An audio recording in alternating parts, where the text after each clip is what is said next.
নমস্কার বন্ধুরা, আমি সুবর্ণা চলে এসেছি আপনাদের সামনে একটা নতুন ব্লগ ভিডিও নিয়ে। কেমন আছেন সবাই? গুড মর্নিং এভরিওয়ান, কেমন আছো সবাই? আশা করি খুব ভালো আছো। শুরু করলাম আজকেও একটা নতুন সকাল। সেই রকমই গ্রীষ্মের তাপদাহের সকাল একটা, চারিদিকটা একবারে রোদে খাঁ খাঁ করছে। সকাল থেকেই খুব গরম বাইরেতে। এই কদিন তাপমাত্রা খুবই হাইতে আছে, তাই খুবই গরম রয়েছে সকাল থেকে। তাও আর কি বাইরে এসে একবার দাঁড়ালাম, চলো ঘরে গিয়ে ব্রেকফাস্ট করে নিই। সকালে একটা পাউরুটি সিকতে দিয়ে দিয়েছিলাম ওভেনে, এবার সেটাকে খাবো ব্রেকফাস্ট হিসাবে। তার আগে ভাবলাম এই ঝিঙেটা কেটে রেখে দিই। এটা আমি এনেছিলাম ইন্ডিয়ান মার্কেট থেকে। আজকে ভাবছি একটু পোস্ত বানাবো। পোস্ত তো আমার ভীষণ ফেভারিট, আর যদি সেটা ঝিঙে আলু পোস্ত হয়, আহা, শুনেই আমার জিভে জল চলে আসছে। এখন আমি এখানে ঝিঙেগুলো ছাড়িয়ে কেটে নিচ্ছি। এই প্লাস্টিকে আলাদা করে রাখছি কারণ আপনারা যারা আমার ব্লগ দেখেন তারা নিশ্চয়ই জানেন যে আমি একটা ফুড ওয়েস্ট বিন এনেছিলাম আমার নেইবারহুডের কাছ থেকে। তো সেখানে গিয়ে কিন্তু আমাদের ফুড ওয়েস্টটা ফেলে দিয়ে আসতে হয়। দ্যাটস ওয়াই আমি এখানে আমার সমস্ত ফুড ওয়েস্টগুলো আলাদা করে একটা জায়গায় রেখে দিই, যাতে সেগুলো গিয়ে ওখানে ফেলে দিয়ে আসতে পারি। তো এই ঝিঙেগুলো আমি এখন কেটে নিলাম। আমি জানি না ঝিঙে কিভাবে ছাড়াতে হয়, তাই আমি এর পুরো ছালটাকেই ছাড়িয়ে নিয়েছি। বাট আই থিঙ্ক যে একটু একটু রেখে ছাড়াতে হয়। যাই হোক, খাওয়া মানে খেতে কেমন হয়েছে সেটা নিয়ে কথা। আমি এরকমই ছাড়িয়েছি, আমি জানি না কেমনভাবে ছাড়াতে হয়। আমি পিলার দিয়ে ছাড়াচ্ছিলাম, পুরো ছালটাই উঠে চলে এসছে। কিন্তু আমার মনে হলো যেন মনে হয় একটু সবুজ সবুজ থাকে। যাই হোক, এবার ছাড়িয়ে নিচ্ছি হচ্ছে আলু। দেখলাম অত কেন খাটতে যাবো, একবারে ডিরেক্ট এই প্লাস্টিকের মধ্যেই আলুর খোসাটাকে ফেলি, তাহলে আর আবার আলাদা করে আলুর খোসাটাকে তুলে আবার ফেলতে হবে না, একদম ডিরেক্ট এখানে ফেলা হয়ে যাবে। পোস্ত খেতে আমার ভীষণ ভালো লাগে। তোমাদের কার কার পোস্ত খেতে ভালো লাগে অবশ্যই কমেন্টে জানাও, আর কি পোস্ত খেতে ভালো লাগে সেটাও কমেন্টে জানাবে। আসলে আমাদের বাঙালিদের, বেশিরভাগ বাঙালিদেরই পোস্ত খুব ফেভারিট।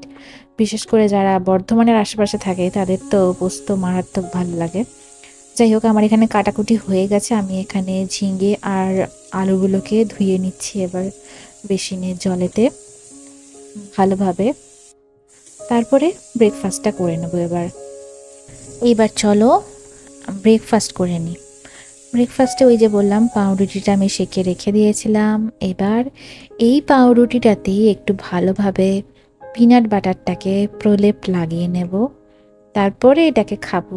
আর ওই নিজের জন্য আলাদা করে স্মুদি বানাও এই বানাও আর ভাল লাগে না প্রায় দিন, সেজন্য আমি এই এক টুকরো পাউরুটি খেয়ে নিই যাতে পেট ভরে যায়।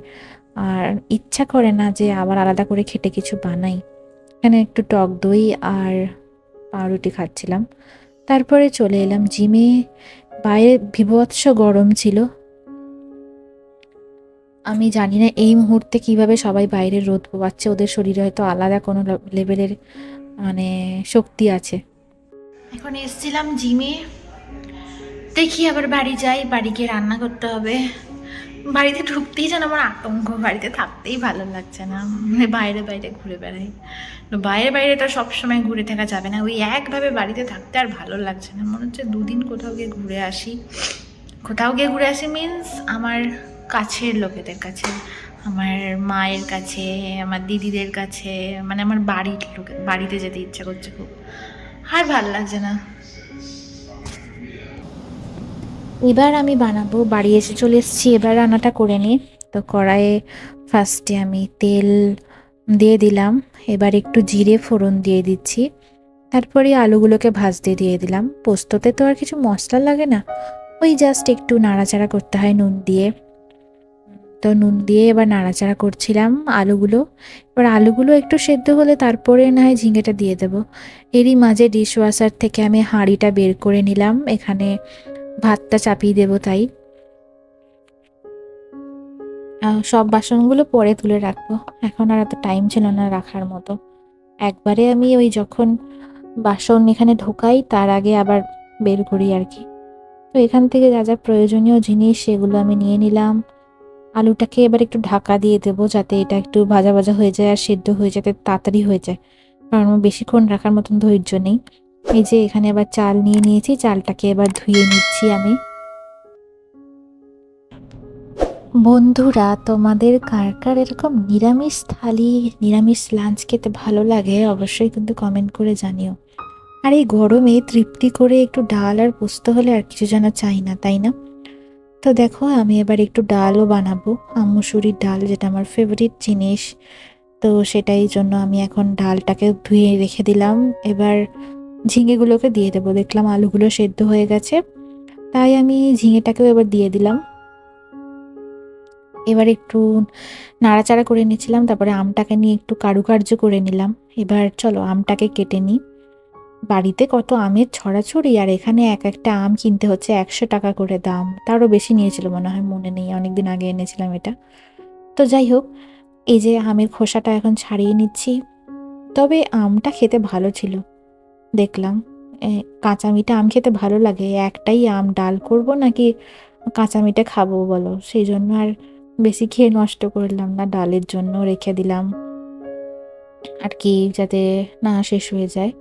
তো এই যে আমি এখন আমটা কেটে নিচ্ছি। তবে একটা কথা যাই বলি না কেন, তোমরা আমাকে যে হারে সাপোর্ট করো, যেভাবে তোমরা আমাকে মেন্টালি সাপোর্ট দাও, hats off to you all, because আমার এত সাপোর্ট আমাকে কেউ করে না। কারণ আমার প্রায় সময়ই মন খারাপ থাকে, কিছু না কিছু হতেই থাকে, আমার মনে হয় যেন আমার হাসিতে নজর লেগে যায়, আমি এই জন্য হাসতে ভয় পাই। যখনই আমি একটু হেসে খেলে আনন্দ করে থাকি, তখনই দেখি আমাকে সেই কোথা থেকে যেন কষ্টগুলো এসে গিলে খায়। মানে এত ঝামেলার মধ্যে আমি জড়িয়ে যাই, বিনা দোষে বিনা কারণে আমি যে কোনো ঝামেলার মধ্যে জড়িয়ে যাই, আর আমাকে কষ্ট পেতে হয়। সেই জন্য আমার মনে হয় যেন আমি হাসবই না, দূর, হাসলেই যেন নজর লেগে যাচ্ছে, আর শুরু হয়ে যায় আমার খারাপ দিন, চোখের জল ফেলার দিন। মানে আমি হাসলেই আমি যদি একদিন হাসি, আমাকে পরপর 10 দিন কাঁদতে হয়, এমনই আমার জীবনে দশা নেমে আসে আর কি। যাই হোক, দেখো বকতে বকতে আমি এখানে আমটা কেটে নিলাম, তার মাঝে একটু খেয়েও নিয়েছিলাম। এবার মুসুরির ডালটা চাপিয়ে দিচ্ছি প্রেশার কুকারে সেদ্ধ করার জন্য। আর প্রেশার কুকারে দিতে যা ভয় লাগে, মনে হয় যেন ছিটকে গোটা ঘরে বাস্ট হয়ে যাবে, আমার তো সবসময় এটাই ভয় লাগে। যাই হোক, যখন প্রেশার কুকারে সিটি পড়ে আমি কিন্তু তার ধারে কাছেও থাকি না, 10 হাত দূরে দাঁড়িয়ে থাকি। এখানে আমি একটু নুন হলুদ দিয়ে দিলাম, আর একটু উপরে তেল দিয়ে দিয়েছিলাম, যেটা হয়তো ভিডিওতে আর নেওয়া হয়নি। এই যে দেখো, এই যে লাগিয়ে দিলাম প্রেশার কুকারের ঢাকনাটা, এরপরে আমি এর ধারে কাছে থাকবো না। তারপরে দেখলাম যে এই গ্যাসের ওভেনটা, মানে গ্যাস তো না, ওই ইলেকট্রিক বার্নার এটাকে বলে, কারেন্টের সাহায্যে চলছে, এই রান্নাটা হচ্ছে কারেন্টের সাহায্যে। তো এটা আবার একটু নোংরা হয়ে গেছিলো, তারপর গোটা ঘর ধোঁয়া হয়ে যাবে, তো সেই জন্য আগে পরিষ্কার করলাম, প্রেশার কুকারটায় দূরে দিলাম, আর কাছেতে এই পোস্তর কড়াইটাকে চাপালাম। না হলে ওই সিটি যখন উঠবে তখন আমার ভীষণ ভয় লাগে, মনে হয় গায়ে ছিটকে যাবে বা কী হবে, বাস্ট হয়ে যাবে, সেই জন্য খুব ভয় লাগে। অ্যাকচুয়ালি আমার একটা দিদা ছিল, যেই দিদাটা আর এরকম দেখেছিলাম যে অ্যাডভেস্টারের চাল ছিল, আর প্রেশার কুকারটা বাস্ট করে একদম অ্যাডভেস্টারের চাল ফুঁড়ে বেরিয়ে গেছিলো, সেই থেকে আমার ভয় লাগে দেখে। তো এই যে দেখো, পোস্তটাও বেটে নিয়েছি মাঝে। এবার এবার দেখছি যেগুলো সেদ্ধ হয়েছে কিনা, ঝিঙে আর আলুটা। তার মাঝে আমার একটু খিদে পেয়ে গেছিলো, সেই কখন সকালে একটু এক টুকরো ব্রেড খেয়েছিলাম, দেখলাম ফ্রিজেই আধখানা পেঁপে ছিল, তাই ভাবলাম পেঁপেটা একটু ছাড়িয়ে নিই, এবার পেঁপেটা একটু খেয়ে দেখবো। যদিও এই পেঁপেটা আমি ঠিক মতন কিনতে পারিনি, মানে দেখছি যে মিষ্টি নেই, আমার কেমন একটা জলসা টাইপের স্বাদ, মানে ওই কী যেন বলে, ওই হয়তো ঠিকঠাক মতো পাকেনি, এটাকে হয়তো বাইরে রাখতে হতো, বাট আমি এটাকে ফ্রিজে রেখেছিলাম, তাই হয়তো এরকম হয়ে গেছে। আগে পেঁপে পাওয়া যেত না এই আমেরিকান স্টোরগুলোতে, কিন্তু রিসেন্টলি দেখছি যে পেঁপে রাখছে, এক একটা দোকানে থাকে, যেমন ধরো ফুড লাইনে থাকে, তারপরে ট্রেডার জোস বলে একটা দোকান আছে সেখানে থাকে, হ্যারি স্ট্রিটার আমাদের বাড়ির কাছে, বাট হ্যারি স্ট্রিটারে পেঁপে টেপে থাকে না, দেখেছি ইন্ডিয়ান সবজি খুব একটা থাকে না, বাট ফুড লাইনে রিসেন্টলি দেখছি উচ্ছে থাকছে, লাউ থাকছে, মানে আমাদের প্রয়োজনীয় জিনিসগুলো মোটামুটি থাকে। তো যাই হোক, যখন যাই হয়তো তাড়াহুড়োর মধ্যে যাই, তাড়াহুড়োর মধ্যে কিনে নিয়ে চলে আসতে হয়, অত ভিডিও করা হয়তো হয় না। তবে আমি তোমাদের দেখাই বাজারের ভিডিও, আর প্রত্যেক দিন যদি বাজারের ভিডিও দেখাই তখন তোমাদের বোরিং লাগবে, মনে হবে কী দেখবো, এর ব্লগে তো খালি বাজারের ভিডিও দেখায়, আমরা কি করব বাজারের ভিডিও দেখে, অনেকেই বলবে হয়তো, সেই জন্য দেখাই না।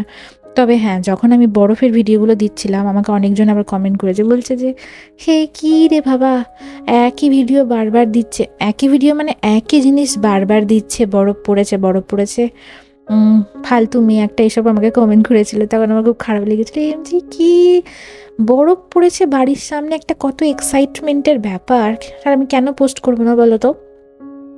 তাই আমি প্রতিদিনই পোস্ট করেছি, তবে একটু কম করেছি ওই কমেন্টটা পাওয়ার পর থেকে। মানে মানুষের ভালো দেখতে পায় না কেউ এখন, এত জ্বলুনি হয় সবাইকার মধ্যে আর কি, সবাইকার মধ্যে মানে কিছু কিছু মানুষের মধ্যে। তা আমার মনে পাপ নেই, আমার মুখে যেটা আসে মানে আমার মন থেকে যেটা আসে আমি সেটাই বলে দিই। দেখো এখানে পোস্তটা দিয়ে দিয়েছি, এবার কাঁচা লঙ্কা চিড়ে দিয়ে দিলাম, তারপরে দেখছি হাতটা জ্বালা করছে, সেজন্য আবার হাতটাকে একটু ধুয়ে নিলাম। এবার লাস্টে একটু সর্ষের তেল দিয়ে দিলাম কাঁচা। আহা হা হা, পোস্তর গন্ধটা যা বেরিয়েছিল কি বলবো, মনে হচ্ছিল যেন আমি তুলে নিয়ে এক বাটি খাই এখনই। ওই যে দেখো বলেছিলাম প্রেশার কুকারে কেন ভয় পাই, প্রেশার কুকারটা একেবারে ছিটকে বেরিয়ে চলে এসছে ডালটা, কেন যে বেরিয়ে চলে আসে, আর গোটা এই বার্নারটাকে নোংরা করে দেবে, জায়গাটাকে, রান্নার জায়গাটাকে। তো একটু পোস্তটা খেয়ে দেখলাম যে নুন ঝাল সব ঠিক হয়েছে কিনা। হ্যাঁ, দারুণ হয়েছে, এবার নামিয়ে দেওয়া যেতে পারে। এই যে দেখো এবার আমি চান টান করে পুজো করে নিয়ে ভাত খেতে বসে পড়েছি, দুটো পাঁপড়কে পুড়িয়ে নিয়েছি, তার সাথে নিয়ে নিচ্ছি এক বাটি পোস্ত আর ডাল। এবার আমাকে বেরোতে হবে। তো চলো আজকের ভিডিওটা এখানেই শেষ করছি, কেমন লাগলো সবাই অবশ্যই কমেন্ট করে জানিও। সবাই ভালো থেকো, সুস্থ থেকো, টাটা।